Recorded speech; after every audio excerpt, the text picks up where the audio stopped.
Our guest today is going to be a real treat. He was press officer for U.S. Soccer from 1989 to 1993, and so was in attendance at the qualifier in Trinidad, where Paul Caligiuri scored from distance to send us to the World Cup. He was press officer for the U.S. at the first ever Women's World Cup, and he was press liaison for the Brazilian national team at the 1994 World Cup in his capacity as an employee of Umbro. I think we'll have a lot to discuss. John Polis, welcome to Scuffed. Adam, great to see you. Thanks for asking. Yeah. Let's start back in 1989. The U.S. team arrived at the airport in Trinidad and Tobago to 3,000 hostile fans. So, two questions. First of all, how hostile were they? It was more friendly ribbing, like we exited the plane outside of the plane and then walked down a stairwell, and there was people at the various levels at this right by the tarmac, and the chant was a very clear "No way USA, no way USA," and we had this young team of guys. They were ready to strap it up right there and play them. We got on the bus and they're banging on the sides of the bus, and I can remember Tony Miola getting up saying, let's take these guys on right now, So yeah, that was the start. There was a lot that happened before we got there. I don't know if you want to go there a little bit now, or I do want to go there, yeah, but well, I just wanted to ask. So yeah, that energy, that scene, you know, yeah, 3,000 people saying "No way USA" and Tony Miola saying "Let's do this right now." yeah.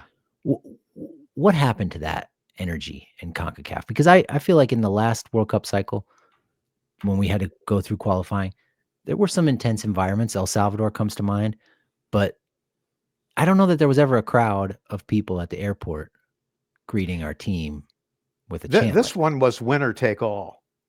I think that was the difference. One team needed but a tie to go through, and that was Trinidad. We needed a win. Both teams were trying to get to the World Cup for the first time. And so, whatever the normal rivalry is in CONCACAF was probably magnified, although we didn't know it at the time, but magnified 2 or 3 times at least. This was a source of pride for their country. And these were, they knew we were pretty much a soccer minnow, but we were the United States, and they wanted to take us out. So, and then there was a buildup. Trinidad had beaten us just 5 months prior. Excuse me, it was a tie. It was a draw. It was a 1-1 draw Yeah. at in Torrance, and on a terrific goal, one of the best they've ever scored.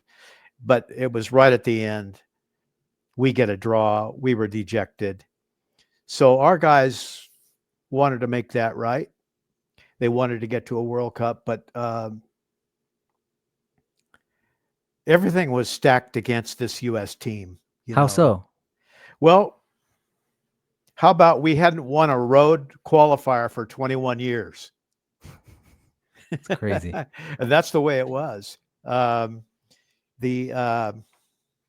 we weren't good travelers, and we hadn't scored a goal in the last 2 games coming into the November 19th game down there. We were like on the cusp. We played tough, but we couldn't get the goal and couldn't get the win. So the press corps that went with us, and there was a few people that went down there. AP was with us. Chicago Trib. Phil Hirsch was with us. I believe it was Voice of America. Some New York writers were there. They all didn't think we were going to win. There was an AP writer there, Ron Blum, who was really negative against us. Really? Yeah, He was there yeah, that day? He was there that day? he was there. Ron was with us, and it was more like teasing everybody. I know there was a bunch of guys out for drinks the night before, And the thought was, how could we possibly win this game the way we've been playing, you know? Um, and the guys were playing hard. This was a young, talented, but super young group that was trying to do what we felt was almost impossible, to get back to the big dance, you know? The first time in 40 years that the team had been back. So Ron Blum is still around, you know. He's still he in is. the press conferences with the coach, and he usually asks. He's like an old school journalist, you know. He usually asks among the best questions in the he, press corps. he was that way back when. He asked the tough ones, you Yeah. know, what do you think you're gonna, you know, do you think you have a chance? He'd ask questions like that, you know, to Bob Gansler, you know, and What did Gansler think of that? Bob was a pretty quiet guy, you know. Probably the best example of that was when we got to the World Cup. I'll just quickly use this as an example. The U.S., you know, we lost our first game 5-1 to Czechoslovakia. Yeah. And so we went one day on with a press conference at practice and then one day off. I finally convinced coach that we could do that and we could manage it, and it wouldn't. He had such a young team. He wanted to protect him. He didn't want him in front of the press very much. So these German writers came in one day and says, "Mr. Gansler, what would be an acceptable margin of loss?" Because we're playing Italy. We're going down to Italy to play Rome. Yeah. Would it be 4 goals? 5 goals? And Gansler, when he was just steaming, ready to blow, he'd laugh. He'd go, ha, ha, ha, ha, ha, like that. And then he would answer with the right answer, you know. But I could tell he was burned, you know. And, you know, what were we doing there playing the world's game? What was America doing there? That bit of that around that. Did you ever take any heat for over those pompous Germans or from Gansler, or was it No, yeah. he didn't mention it afterwards. He was actually great at the World Cup. We managed all of our, you know, we were open enough so that the press had access, but we were closed enough so that these young guys who were on the huge stage, and most of them were, you know, I think the oldest Stolmeyer was 27. The rest of them were like 24 on down, you know, and similar in age to the team that went to Qatar, I would say, right? Yeah, maybe even younger. And no pros, you know, no real experienced professionals. They were the best that we had, and the coach, you know, prior to that had made a decision to go with younger players. You know, there were some people playing indoors at the time that could have been drafted in, but the plan was, as I found out later, they decided we were going to host in 94. This was going to be a chance to get our team ready for 94. So we take a young group, they get experience, and, you know. I mean, it kind of worked, right? Yeah, it did. It was a painful qualifying process, Adam. You know, it was up and down, and back then, you know, we played our games at St. Louis Soccer Park in Fenton, Missouri. Capacity, most of them, except out in LA. We were at El Camino College, which is a junior college football team. We were playing a football field, and yeah, it was. I remember there was one particular game, probably about our 3rd or 4th game in St. Louis, where we sold it out. 6,000 tickets. I'm walking around high-fiving with all my staff, people that work with us. We were just like, yeah, it was a big deal. We sold out the stadium, you know. Yeah. But that's the way it was back then, you know. I mean, I almost feel like the team now should play in smaller stadiums and try to sell them out, because playing in big stadiums it's depressing. It's depressing to see all the empty seats. That's true. So so what else what else sort of led up to that? I mean, I want to get into the Yeah. obviously the goal and everything, but Sure. Well, one thing to remember, Mexico was banned from qualifying. Mexico wasn't even in that cycle because they'd used overage players to try to get into the 89 U20 tournament in Saudi Arabia. And by the way, that's the tournament that Bob Gansler's team finished fourth in, which was a big milestone at that time. wasn't the fact of Mexico being banned, didn't that give the press corps some? I mean, my colleague Waki did some research, and he always does research for these kind of interviews, and he said there was some sense in the press corps that because Mexico was banned, qualification was going to be manageable for the U.S. I don't think anybody thought that. Really? Okay. There may have been a few, but this team was untested, untried, and they were basically college kids. And that's the first batch of CONCACAF games I'd ever been to. We were to find out how difficult it is to qualify. You get down there and the practice fields aren't ready or something. Things just happen. When we were in Trinidad prior to the game, we're on our training. Cars driving around the hotel, honking all night, trying to keep the guys awake. That's just the games that people play in these situations. Did it work? Did it keep everybody up? No, they did all right. These guys kind of rose to the level.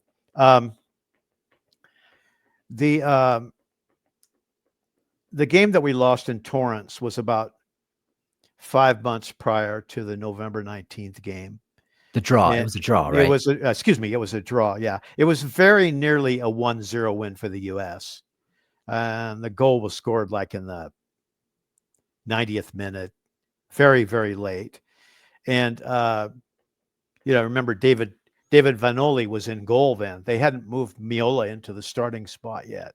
The late David Vanoli, rest in peace. I have some questions about him. We'll get into him later. Yeah. But he was so upset by the goal that he pounced back up, threw his hands over his face. He was really upset. Excuse me, I got a visitor here that's helping me out.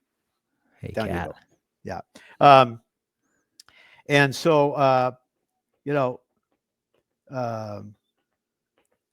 and then the U.S. had tied El Salvador 2 weeks earlier in St. Louis, 0-0, a game that we were all over them the whole game, but could not score. And so that was some of the things that were in. Trinidad Tobago was a good team. They were a good team. And a couple of the key players were the great Dwight York, yes, who was a young kid then, and was eventually headed towards Aston Villa and Manchester United. And Russell Latipi, who started out at Porto and Boa Vista and eventually wound up in Scotland.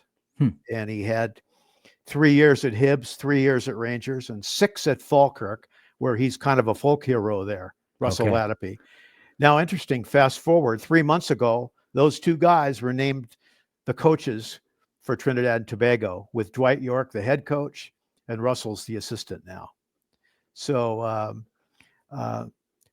people are pretty positive down there right now about Trinidad's future.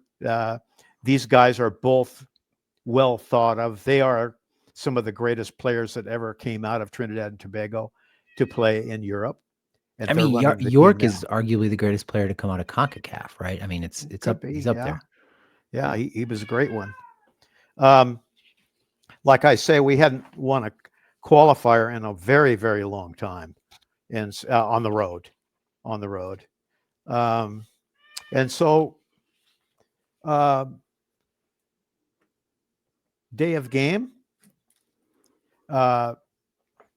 we were invited for breakfast up to the ambassador's house about 10 in the morning. This was myself and Walter Barr was our head of delegation then, and a few other people. We went up and there was a nice, beautiful breakfast out in the backyard, and we could see the stadium below. And at 10 in the morning, it was a sea of red. People were in there already. Wow. Never mind the fact that it held 22,000 and they'd sold 40,000 tickets. Wow. Which was something that went to court later on and was a big problem. Did it really? Oh man. But so we saw it down there and we knew it was going to be a big deal. And they had a big carnival like celebration, and they had floats and all kinds of pageantry going around the track. And that went on all day. And I think our kickoff was somewhere around 3, somewhere like that, you know. So right in the heat of the afternoon. Yeah. And that was the start of the day. And then, you know, game time, it was terribly crowded in front of the stadium. You had all these people crammed in, a lot of them with fake tickets that had been printed. And so they, you know, everybody crammed in there. There was 10,000 people outside the stadium during the game. So what a scene. But a lovely group of fans, polite. There was not a hint of anti feelings towards us at all, even after we won, you know. Great folks. And you know, I was a couple days before the game, I was invited on a radio interview. Must have been the national station there. I can't remember exactly.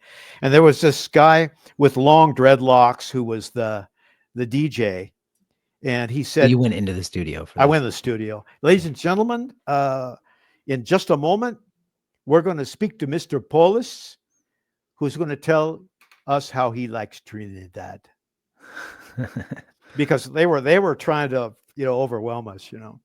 So he asked me a few questions, and I'm like, I got my PR hat on. I'm talking about how lovely it is to be there, to be a part of this great event. It's a great event for your country.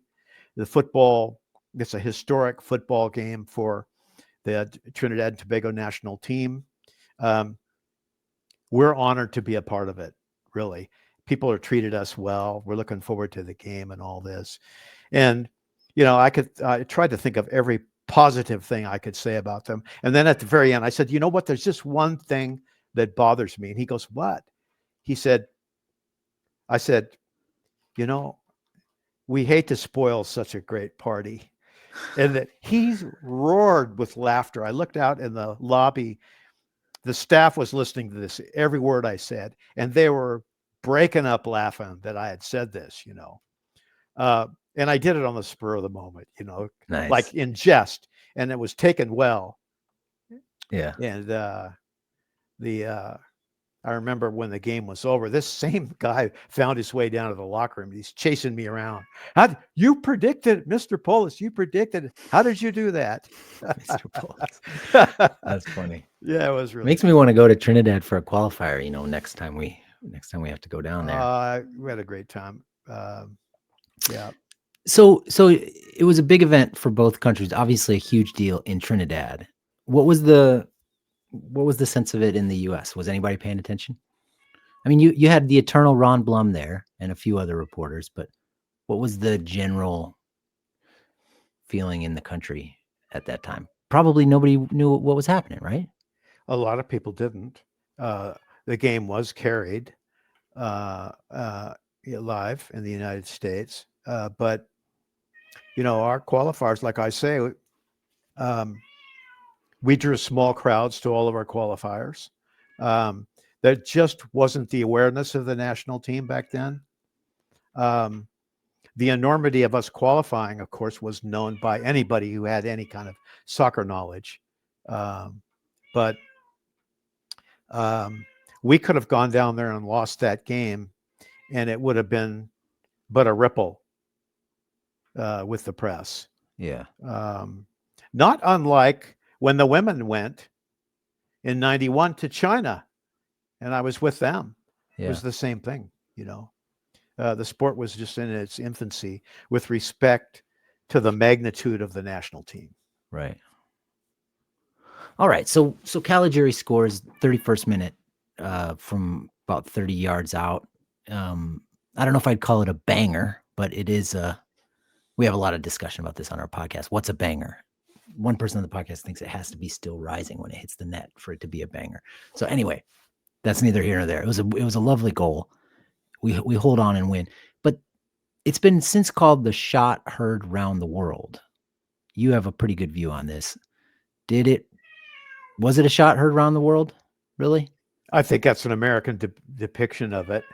The fact that the United States, the biggest, most powerful nation in the country, finally qualified for the World Cup.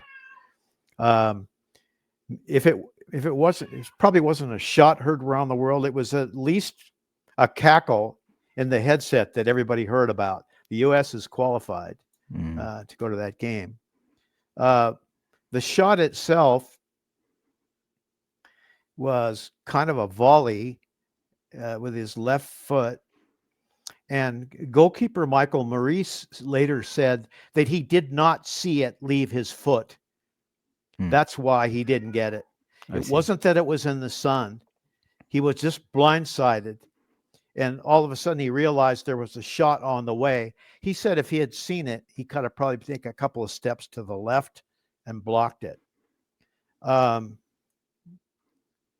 U.S. didn't score many bangers back in those days, and probably had you been there then, you would have called it a banger because, all of a sudden we were ahead in the 31st minute.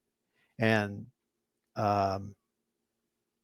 remember, we were 0-0 in that game earlier, and then we were 1-1, and now we're up 1-0 in the game that we had to win. Who's the hero of the rest of the game for you? The one who really stood out for his, because we had to, like you said, Trinidad was pretty good. If you go back and watch the highlights on YouTube, they got some chances.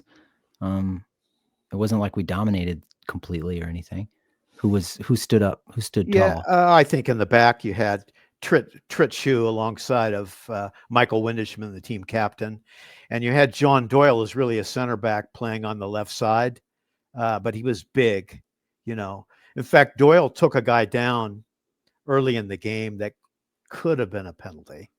But as he said later on, and he's been interviewed, he said back in those days, you had to really get mugged for them to call a penalty back in those days. Yeah. And John was pretty physical, and then Paul Crumpy was playing one of the outside backs. And the only sub of the game was John Stolmeyer, who went on late for Crumpy. Crumpy was playing with a screw in his foot. And so he went 61 minutes. Stolmeyer goes in, had been team captain in the past, tough, gritty guy from Indiana. And I think they were going in to slam the door on him. And,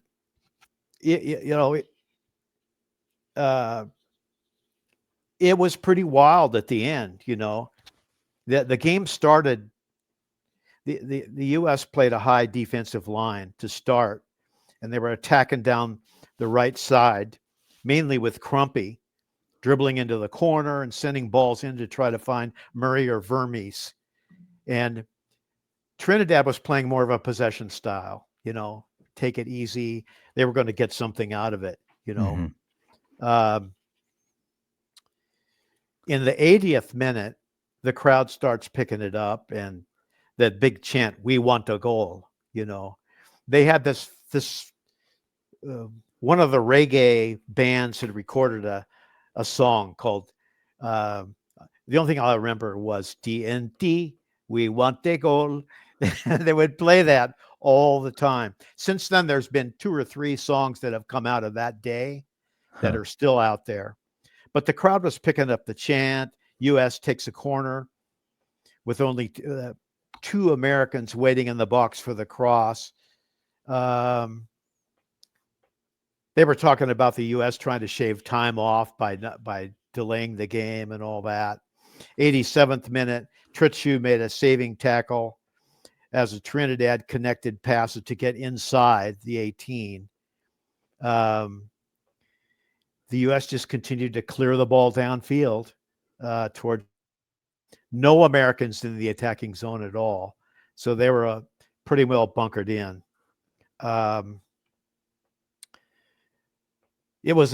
In the end, it was a real gutsy performance by the U.S., by a real young team that had to muster all of its collective confidence, if you will, and band together to go out against what they felt were all at all odds. And anybody who followed that team felt it was going to be a really tough road to hoe to win that game.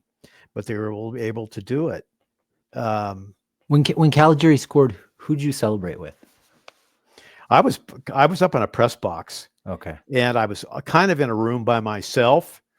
The broadcasters, you had JP Dellacamera in one booth with TV, and I think he was working on his own back then. He was with Seamus Mellon. And so I kind of bunkered in. And it was almost like I was watching the game on TV, where you want to concentrate. You don't want anybody around you. Yeah, I know that feeling well. Yeah. And, I had my Federation blazer on. Game's over. I got to walk down through the crowd to get out. And I'm going, what's that going to be like? But I'm walking down and everybody's shaking hands. Good luck in Italy. Good luck in Italy. Wow. The journalists went outside to try to catch a cab back to the hotel after they'd done their work. Impossible. It was just a sea of humanity. And they were wondering, gee, what's it going to be like walking 4 miles back to the hotel? Well, they did it, but it was nothing but congratulations all the way back. And they were the only white faces around them at the time, because, right. And so they said it was wonderful, and people couldn't have been nicer, It's really impressive because I don't know if that would always be the case everywhere. Definitely not, Well, go ahead. I was going to say, let's see, I think I had another note here. Trinidad would make the World Cup in 2006 for the first time. And they had to beat Bahrain in a 2-game playoff to get in. Right. And they got in. And so they're trying to find their way back again. 1990. In 1990, in the fall, there was a 5-day coup in Trinidad, where some Muslim terrorists actually took over the government for 5 days, and they were able to stop that. But they're trying now to get back to where they've got a football team that challenges and is competitive year in and year out now. And with the 2 new managers there, they think they got something good. Yeah. Okay. Hey, let me ask you this. So you said you were up in the press box. I noticed that Michael Cameraman, who is, I don't know if he's not your successor, but he's in that job now. Yeah. He always sits field side. Talk to me about the trade-offs between the two. I mean, I get the idea of you want to pay attention to the game and not be bothered. What do you gain? What do you lose by being the press officer on the sideline? He might be working with television pretty close. That could be an arrangement that they've got. I see. Back in my day, we were always managing the press box. So if it was a home game, we had a game.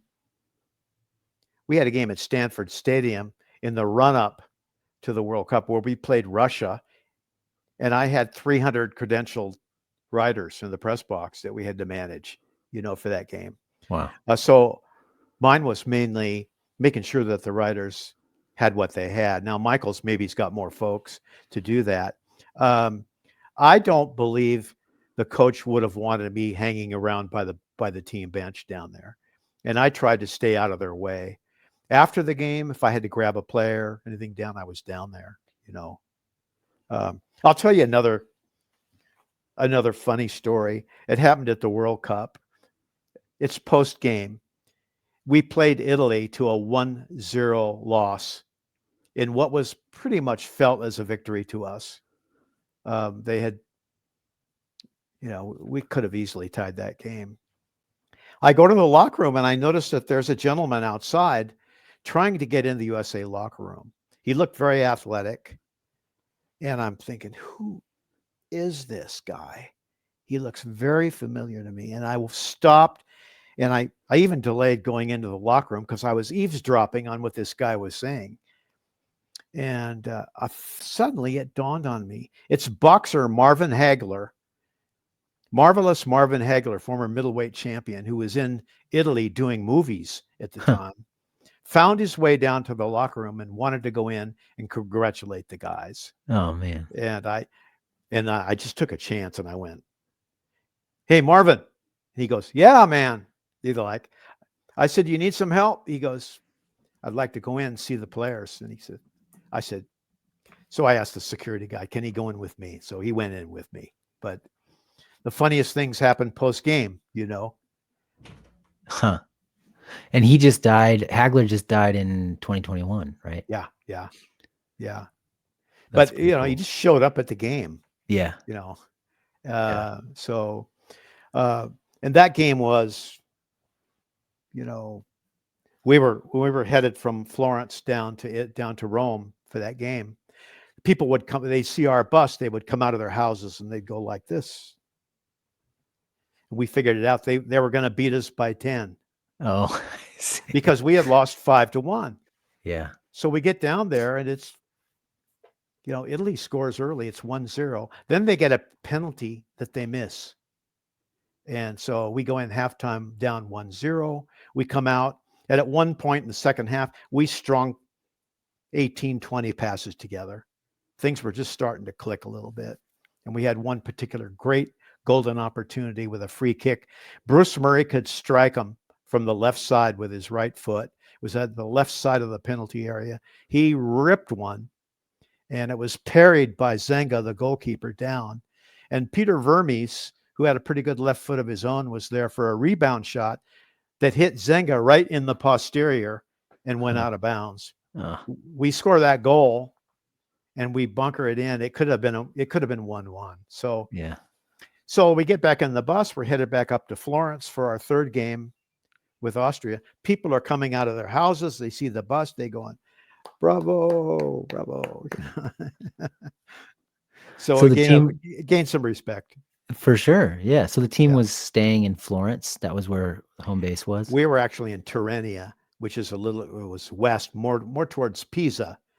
And we were sequestered in an Olympic athletic training facility in kind of dorm-like situations there. And then we would bus in for the games. Okay. Yeah. So you mentioned David Vanoli earlier, the goalkeeper who was replaced by Tony Meola. Right. But he was there's some fun pictures of him wearing a little American flag that is slipped into his baseball cap. And I guess he wore it from the bench during the Czechoslovakia game, the first game, but afterward Bob Gansler told him to stop because it didn't look professional. And he didn't wear it after that. The reason So we wanted to know who were you part of telling David Vanoli no more tiny American flag in your hat, buddy? No, but I was witness to something similar to that. We're on our way home from a qualifier. Maybe it was the Trinidad game. And Vanoli was a huge personality and a jokester, and everybody loved him, And he had that little head on that big body. Everybody called him Dino, like the Flintstones, from the Flintstones. And so his nickname was Dino. So he's talking to Gansler and he says, "Hey, coach, do we have to wear our blazers now that we're qualified?" He says, "Can we wear polo shirts on the road next time?" And Gansler looked at him. He said, "David, you can wear whatever you want, but you won't be traveling with this team." And that's the way it was with Gansler, Yeah. So, but he was David was a character. I actually was around at an event that that he was at when he was at UCLA, a postseason event where I got to know him and a lot of the players from that great UCLA team back then. So, yeah, no, what a big loss when we lost him. So, what was Gansler's attitude towards Eric Winalda after the red card against Czechoslovakia? Well, Gansler was keenly aware that this team had no experience, and he was worried about what might happen in a game, And in that game, Eric was pretty well set up on that, in that some thought that he was goaded into it, or the guys will tell you that walking out for that game, that the Czechoslovakia players looked huge. These guys were men, 29, 30, 31, and our guys were young. There's a big difference, in how they looked. And the players thought that those guys, geez, these guys are big. And at that one point of the game, someone got a little physical with Winalda. Eric could get a little excited at times. No. And yeah, no, and not he him. he did it. And as soon as that foul occurred, the Czechoslovakia player went down. The whole bench stood up right there. It was a total sales job, if you could do that from the sidelines. And so he was sent off. And that was we did a recap of this game back in the run up to the 2022 World Cup. We all went back and watched it. And I have it. I have another question about that, but I have it that he got just absolutely brutally studded on the top of his foot by Jovanic, somewhere in around the 35th minute. And that's what got him. Yep. Upset. Yeah. That would have been a red today in the VAR era. The foul that he suffered. I mean, in the VAR area, unless they're playing a CONCACAF qualifier down in Panama, where they step on ankles in the first 5 minutes, knowing that the referee won't call anything. Right. But you know what I mean, right? Yeah. It does seem like soccer was more brutal back then, for sure. What do you think? Yeah, a little more contact allowed, slide tackling. Players would, hit the ground harder. These days, it seems like there's any kind of contact, there's a big reaction with the fans. If you go back to the 70s and 80s in the UK and watch games, there's a lot of physical contact going on there. Yeah. The other thing about the World Cup, and I noticed this during qualifying and when we got to Italy, that the U.S. team was thought of as this group of these guys, what are they doing here anyway?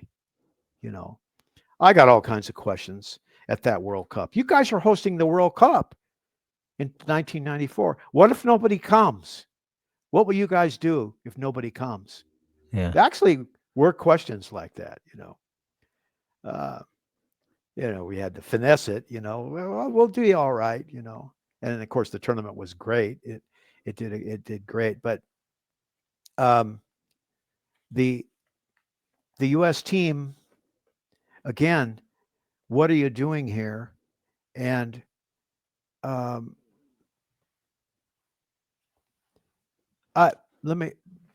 head of FIFA's PR guy, when you're at a tournament like that, you have a flash interview that comes right after the game, and they'll want the star of the game. Yeah. And so we had decided for our first game that we were going to send Mike Wisnishman, our team captain, regardless. We had this all planned out in advance. Coach, whatever happened that first game, he wanted to get him back, get him refocused, and going again. So after the game, Guido Tonioni comes up to me and says, we want Caligiuri post-game, because he had scored the goal against Czechoslovakia. It was a nice goal too, by the way. Yeah, it was. Yeah. And I said, we're going to send our team captain. He goes, why? He says, what is it with Gansler anyway? And I said, look, we've got a young team. We just got beat 5-1. He wants to get back. He doesn't want to, little as possible. our team captain is ready to come. Do you want him? And so, yeah, Windishman went, did the interview. Who was this Guido fellow? Guido Tonio? Guido Tognoni was the FIFA PR guy at the time. Okay. And I saw him a couple days later. And I was actually at some event. And he came up and, what is it with Gensler? Why does he do this? And I went through the same thing again. And there was a little bit of tension there. It was probably the first time I really noticed of really feeling like I was being subjected to anti-American sentiment. Was at that tournament, and it was just at this one time. And I said, and after I explained again that we wanted to send Windishman, Tognoni looked at me and he goes, "Fine." Then he says, "You beat Italy again this week," and he turned around and walked off. And so we didn't beat them, but we gave them a run for their money. Yeah. Yeah. And the Austria game was a respectable scoreline as well. It was. It's funny how soccer is like, America has changed the way the world does just about everything, eat, consume information, travel, American influence is just everywhere and everything. Soccer's the one thing that kind of, it goes the opposite way, like America's slowly coming around to soccer. I don't know if it's coming around to the men's national team, but soccer's made more headway in America than American sports have in Europe, for instance, over the last 25 years. I wonder what you think of all that, like having seen that 1990 World Cup where everybody was kind of like, what are you doing here? And then, how the game has evolved in America since then. What we've done well, Adam, I think. We'd all like it a little faster, but the concept of having 3-4 dozen players in Europe on decent teams is something that, we had nobody over there. Right. One of the first players to go over was Caligiuri, but we had no one. And, about 12 years ago, I boldly predicted that 26 would be our year. I felt that it would be there. I don't know if we're there, but it's all about getting the right group of players together at the time. We're all talking about 13 months in advance. Listen, I went all the way through a World Cup with the Brazilians, and those guys leave their egos at the door. They check in. They do what they have to do to win the tournament. And you imagine picking a team in Brazil. How do they pick players? They'll leave this guy out because this guy's better for the group. It's a puzzle. And I don't think Pochettino has had nearly much time to really see who he's got on this team. It's going to be very difficult for us to put a team together to do well, but it could happen if he gets the right group of players together and can get them to totally commit. We haven't seen that commitment in recent games, and I think that's what got everybody upset. But it's all about the group. Can you mold that group together? Bob Gensler left Hugo Perez at home during the World Cup, partly because of injury. But partly because of what else? Well, I think there was it was mainly some things that were going on with his agent at the time, heading into World Cup qualifying, whether Hugo would be available or not. He was clearly one of the classiest players that we had at the time, but he had sustained an injury in France prior to that World Cup. So he didn't play against Trinidad and Tobago. But I don't want to overemphasize that, but I just want to say that picking a World Cup roster is critical. you can't have things happen that what happened at the last World Cup with one player going off the Right. rails. Right. You know, Reina, the situation with Reina, Yeah. and you know, those kinds of things that if that happens in a World Cup camp, difficult. You know, Yeah. we don't know what happened inside that, but um, we saw Roy Keane. You know, when he was with the Irish team over in Asia that year and left the squad. You know, little things can happen. These guys are cooped up together for sometimes 3 4 weeks, and if everything isn't right, it can be bad. If everything is right, it can elevate a team to do way more than they're capable of if you get the right mix. Hmm. Um, What did you learn? So I have several questions about your time with the Brazilian national team, yeah. but what did you learn about that selection process? Like the puzzle, the putting together of the puzzle, like how? I know you're kind of explaining it right now, but Well, what else? you know, Brazil was known as an attacking team, and but Carlos Alberto Pereira, the coach, had him playing a little defense. And there was one particular press conference, and somebody asked him about why aren't they attacking more? And he'd say, "Look, all we want to do is play a little bit of defense." That's all he said, a little bit of defense. You know, he gave a clinic leading up to the World Cup in front of the U.S. soccer coaches.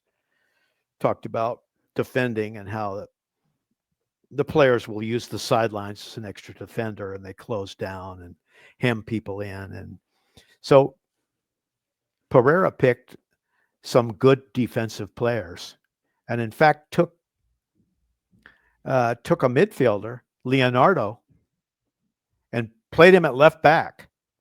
You know, Huh. And then they had the great Jorginho, the attacking right back, who became my favorite. Just watching him, how professionally carried himself. You know, what a big timer that guy was. And then he went over to Japan. Then you have Bebeto and Romario up front. And those two guys supposedly didn't like each other because one guy was a homebody with a family and Romario was a street cat. He'd like to get out, you know.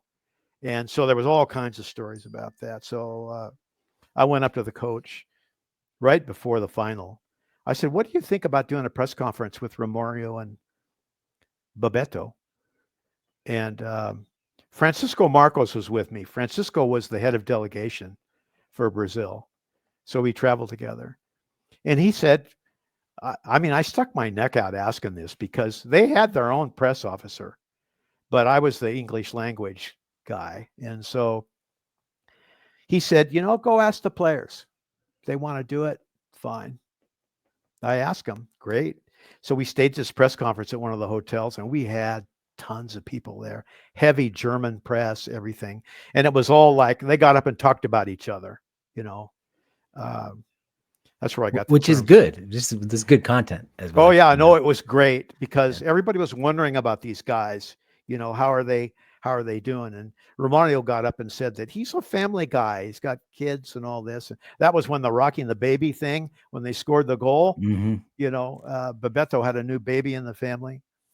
And then you had a tough team captain, Carlos Dunga, who was Went a on to become no the coach. nonsense, huh? Yeah. Went on to become the coach of the Went national on to team. become the coach. Yeah, yeah. And you had a player called Marcio Santos, who was a central defender that was kind of the rock of the defense back then. Central defender, and Didn't he score like a screamer of a free kick in the World Cup? no, that was you're thinking of Bronco, that's right. Yeah. left-footed guy. It was in Dallas against Holland, and the thing did not. It wasn't any more than 6 inches off the ground all the way. That one was a banger for sure. Boy, that was a banger. Yeah. That didn't go into the upper corner, but it didn't have to. Yeah. You know, it was great. When you were maybe explain the dynamics of that a little bit more. You were the English language press officer because they were sponsored by Umbro. Well, Because yeah, the Brazilian national. How did that work? Umbro was they were wearing Umbro gear, and earlier than the year at the National Soccer Coaches Convention, which Umbro was a big sponsor of at the time, we had both Pele and Carlos Alberto Pereira there as guests of the convention. And there was an event where we put the program together. We edited a bunch of Pele's World Cup exploit films together, and we had him up behind the podium talking to the coaches, about 200 coaches, about what happened. Oh yeah, I remember that, you know. And there would be a picture of an attractive woman in the crowd, and he goes, "Oh yeah, I remember her." Everybody got a big laugh out of that. But afterwards, we had a panel discussion, and my boss, Warren Merceau, asked me to moderate it. And I found myself sitting at a table with Pele on one side and Carlos Alberto Pereira on the other, fielding questions from the audience about anything they wanted. And this guy from Washington State, who in his younger days didn't know whether the ball was stuffed or pumped, is now moderating this great conversation. Yeah. Anyway, I did well enough. Coach was happy afterwards, and then I think my boss brought it up. Would you like to have John at the World Cup? Maybe he could help out. And the press was crazy around this team. Of course. Most of the time, they blew up press conferences. People would walk out. So they felt that their regular guy could use help, if nothing else, fending off the English language press. And so I became kind of known as the English language press liaison, but it was a total addition. But I was on the official delegation. Yeah. Yeah. So so different to be sitting between Pele and Carlos Alberto Pereira compared to Mike Windishman and Bob Gansler, you know? Yeah. Yeah. And sometimes I got to pinch myself on how did I get there? You know, there was a lot of things that had happened to me personally leading up to that, you know, and I remember that I was pretty much really down because of some things that had happened in my life. And I decided, you know what, I'm going to the World Cup in 1990. This is like around 1986. And about 1988, I get a call from Sunil Gulati out of the blue. You know, he saw me work a soccer event once, and he said, you know, John, you don't know me, but I know you. He says, do you think you could help us out? And so they were having a tournament, actually a series of games on the West Coast where they were playing 7 or 8 games in a span about 20 days, bringing in different player pools in each time to get to see what they had. And so I went down and worked that event. And he goes, look, I don't have a job for you, but if we get the World Cup and the announcement is this summer, 88 for 94, maybe, you know, we probably use you. July came around, they announced the World Cup. I went to the Federation. They were based in Colorado Springs at the time. That's when I joined up. And I spent 6 years there. Okay, so I got my dates wrong in the intro a little bit. 87 to 93, basically. 88 to 93. 88 to 93, right in there. Yeah. Okay. Yeah. And then I went to Umbro for about 6 years after that. Right. Moved to Greenville, South Carolina. Greenville, South Carolina. Umbro was a company that made physical training uniforms for the British Army back in 1924. And that's how they started. The Humphreys brothers, Humphreys, Humphrys, was pronounced Humphreys brothers, and that's where Umbro comes from. Okay, so it really is bro. It's Umbro, always been a British company and bought out by some Americans in the early 90s, the Stone Manufacturing Company in Greenville, South Carolina. And they advanced the lifestyle. Remember the Umbro shorts craze and all that stuff that was going on back then. They brought Umbro into the footwear business back then, about that time. And we had just a wonderful group of people that I had the pleasure of working with about that time. We had Pele under contract. We had Brazil. And that was pre-Nike. Yeah. So, yeah. It's the big dogs on the Nike. team. Nike was. You'll get a kick out of this. Nike was um, guerrilla marketing all during the World Cup in '94. So we'd be at practice. There would always be 2 or 3,000 fans looking through the fence at Brazil's practice, and they all had "Just Do It" Nike caps on that were handed out. Huh. You know, despite we were the sponsor, um, and so you know they made it known they were coming after Nike. They were In, coming after the interesting. Brazil. Interesting. Um, And they got him eventually. well, they did, and I think we were paying Brazil maybe $2-3 million a year. Forgive me, Umbro guys, if I'm off on that, but and we renegotiated the contract after the '94 World Cup for them to stay with us.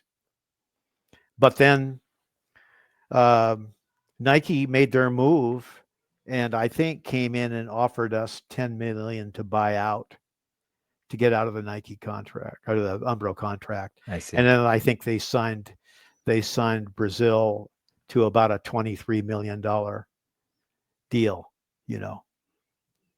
The big I guess it's dogs not came that in. complicated, is it? No, it wasn't. It Yeah. wasn't. So I got a question about Nike, but first, in the English language press corps, like the global English language press corps for soccer that might be interested in the Brazilian national team back then, who was the big dog? Like who was, like if they called, you scrambled to return their call. Jaap de Groot from the Telegraph in Holland was a big writer.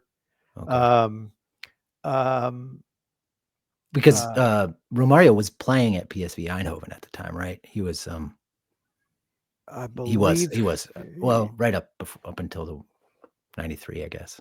Yeah. He might have been at Barcelona when the World Cup happened. Yeah. There were some journalists that were mildly interested in the United States. First of all, let's see if they qualify, and then they got, pretty interested in us.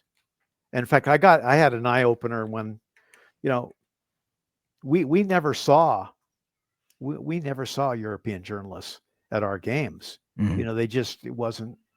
It just wasn't part of the mix. And I did a press conference down in, I was doing an event. I think this might have been the time that we were down for the Marlboro Cup in Miami, and there was a reporter there, Jaap de Groot from Der Telegraph in Amsterdam, who was a big football writer. He's still writing books. Really? And I said hello to him like I always do, and I was rushing to set up for this press conference. And somebody told me afterwards, he says, there's a guy here from Holland, and he thinks you blew him off. And I said, really? I said, yeah, I was a little bit quick. So I went back and, hat in hand, made up. We were friends ever since that, but sometimes you just didn't know who was there, Sure. It was a whole different, and everybody you met was new. But when it came to coverage of the Brazil team, like who were the big figures that you had to deal with in '94? Didn't have to deal with them very much because it's all done, In Portuguese or Spanish? well, yeah, and but it's also mixed zones. Yeah. It's all wide open, Yeah. And if there would be a press conference, the Brazilian press officer would make a decision on who was going to go to that. I see. I never had to do that. I was kind of around, like somebody would say, "Hey, John, can you help me get this guy over there?" And I would go over and grab him for them, because mixed zones are a big deal. They just have a cordoned off area, and all the reporters jam in there and grab them as they go by. So, there's some people that they don't all come to the press conference. There's maybe one or two guys, but if they want to get them, it's mixed zone. Okay. And so sometimes it would be so chaotic around the Brazilian press that just having another body there to help manage traffic, But yeah, the We had Michael Janowski from the New York Times, who's one of the guys that covered quite a bit. We had trying to think of Randy Harvey from the LA Times was with us. Phil Hirsch from the Chicago Tribune. Trying to think of the guy from Boston Globe, Boston Herald, Philadelphia Inquirer. The names escape me, but they all got on the bandwagon once we were on there. And then not all of them would cover Brazil closely, you know. So most of Brazil's, the demand on Brazil's press time from international journalists, and there weren't many people sending their reporters on the road to cover the World Cup back then. You know, maybe the big ones is about it. Yeah. Okay. Well, just a few more questions, maybe sort of thinking ahead towards the World Cup here next summer. How much buzz was there around the men's national team in the lead up to the 94 World Cup? Was there a palpable sense of excitement? There was. You know, we had qualified. They sequestered the team in Mission Viejo, California. They had their own spot down there. The team was living full time down there, but we had full time staff. That was about the time that I left the federation to go to Umbro, but they took it serious. You know, they brought in Bora. In fact, I was there when Bora first came in, and I was at the very first meeting he had with the team prior to training. But they felt that they wanted an experienced coach, and Bora had done well with Mexico in '86. So they brought him in, and that was their demonstration that they wanted to do the best of what they could to get this team ready for '94, you know? Yeah. So,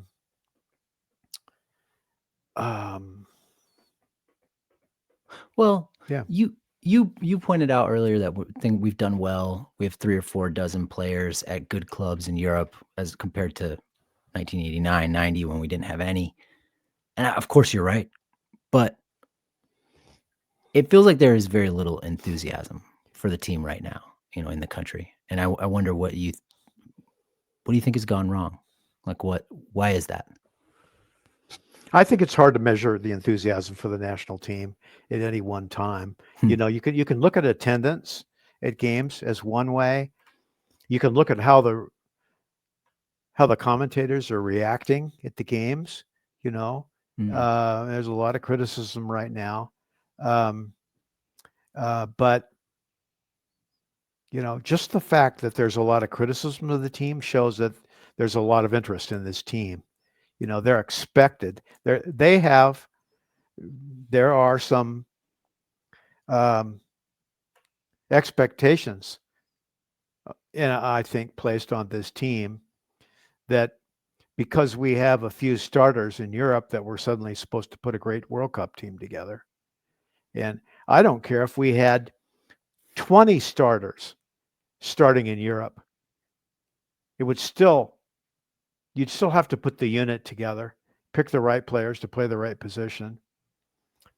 Almost like there's some alchemy to it. Like it's not just a strict, this guy's good on paper. It's about like you were saying earlier, it's about the group and how the dynamics between the players. It is about the group and what kind of dynamics that the coach can build with this group of players. Can you imagine not seeing these guys and seeing them once every few months? Yeah. And you get them in, you know, what are you going to do? You know, now any national team coach faces that, you know. I remember in the Japan-Korea World Cup back when Guus Hiddink from Holland was the coach of the Korean team. They were great, you know. He was able to lift them up and play. The question will be, in this group, who's going to stand up and be the leader, and who's going to be the guy that gets people up off their butt when they need to be told, With Brazil, it was Dunga. He would grab people by the scruff of the neck and tell people what they've got to know. I don't think we've seen anybody emerge as a team captain that can do that. So somebody's going to have to do that. Who are the candidates, do you think? I don't know, because I just don't know if the guys that are been with our team for a long time, like Tim Ream, is he going to be around with this group? He's an experienced guy that could do it. So maybe getting a little too experienced. Yeah, sometimes you need a guy that's really experienced, that's been a leader. And a lot of the players that we have on our team aren't leaders with their respective pro clubs. They fit in well. I mean, I don't know if I see, it could fall on Pulisic, but I don't think traditionally you want some kind of a grizzled veteran in there, and that's tough. I think the coach is going to have to identify someone that he picks, and it's going to be his call, and he's going to choose the lineup. And I just don't think anyone knows how he thinks yet. I don't even think anybody covering the team knows how he thinks. I haven't seen one good interview done with this coach where they've used a translator, where you can hear everything that he says. Sit down for an hour and do a Q&A with him and ask him about all the things, and have a translator there, because he's difficult to understand sometimes. And I think that for a journalist to go along and try to figure out how he's thinking and how he picks his players and what's important, relying on the one-off question that suddenly someone asks, that's what I'd like to see, a long interview with him. Mm-hmm. What does he want out of players, And he talks about passion, and commitment and playing hard. But, we all see that we've not seen that team play hard. They're not committed. They don't appear to be committed to die on that field, Now it's going to pick up in the next year for sure. And to compare these Leagues Cup games with the World Cup is, Yeah. We try to read into how they do here. I mean, if they'd won the Leagues Cup, are you still going to be excited about them for the World Cup? Maybe you might feel a little bit better, but we're still going to be wondering who's going to make up the lineup. Yeah. Who's going to be playing with that group? Yeah. Who's going to be hot? Right. Yeah, I think that's right. The World Cup is its own thing. There's nothing else like it. Maybe the Copa America a little bit, but I think it's a waste of time to wring your hands about the national team 14 months before the World Cup. Okay. I know it's around the corner, but whatever this team becomes, it's going to become what it is based on what happens closer to the World Cup than now.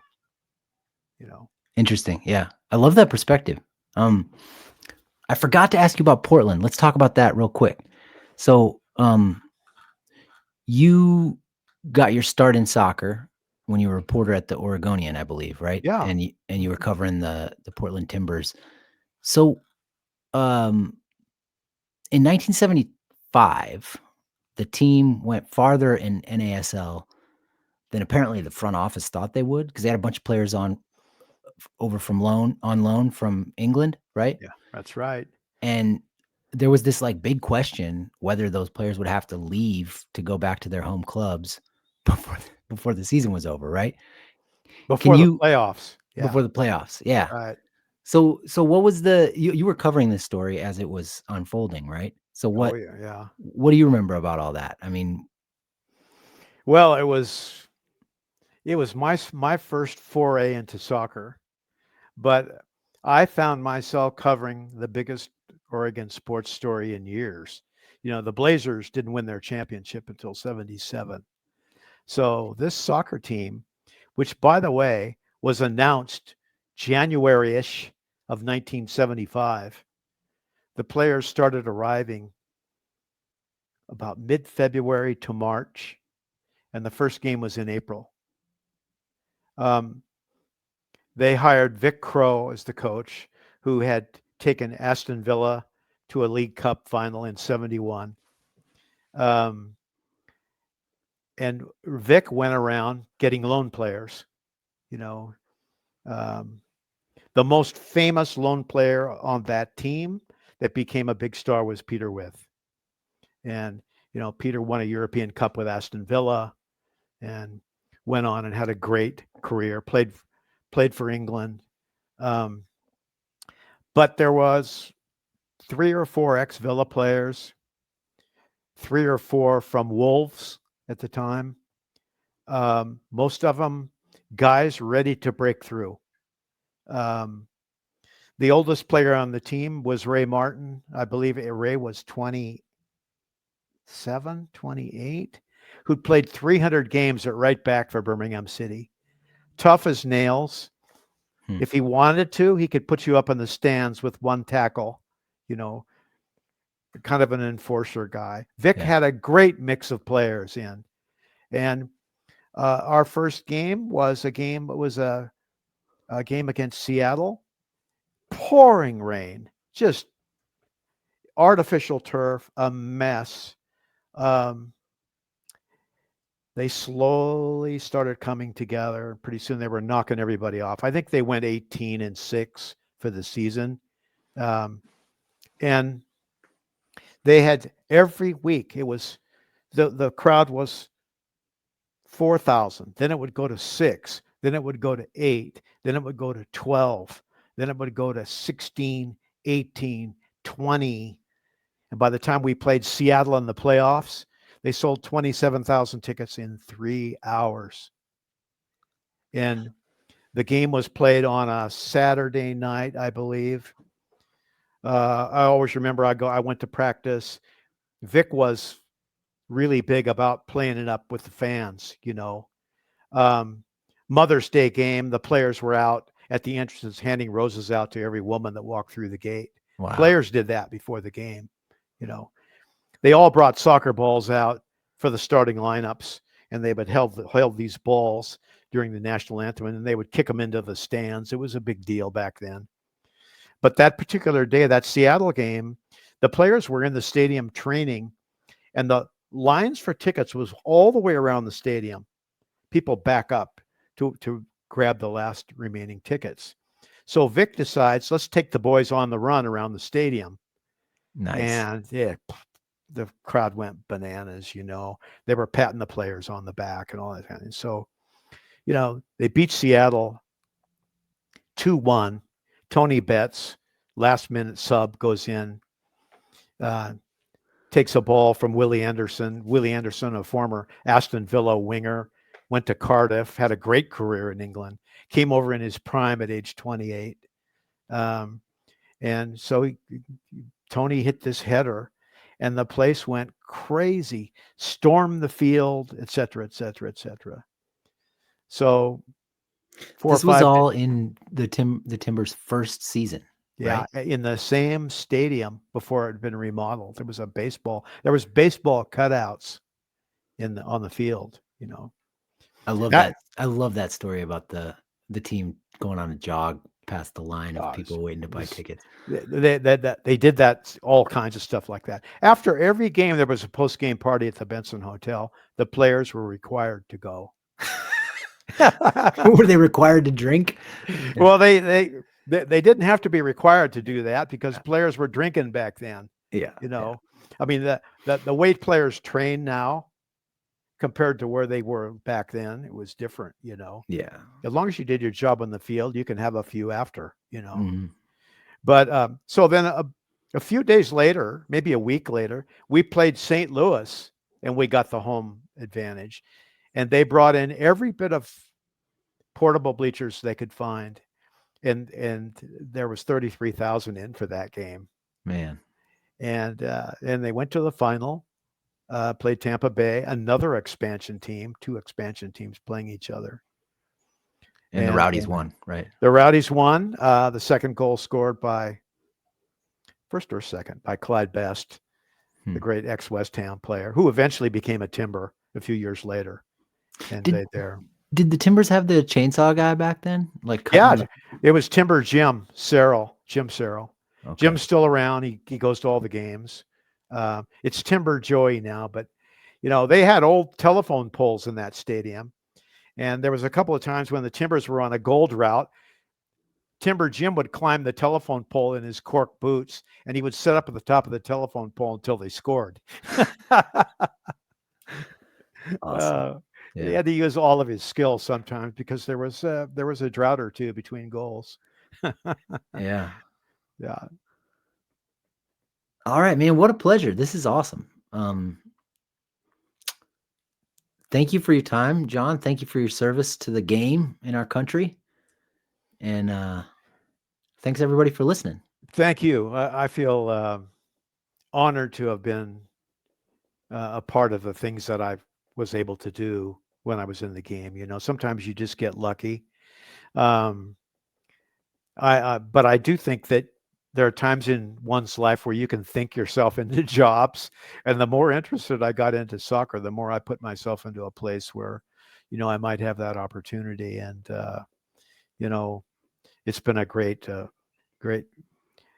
career. I still hang around the game a bit, but not like I used to. So your podcast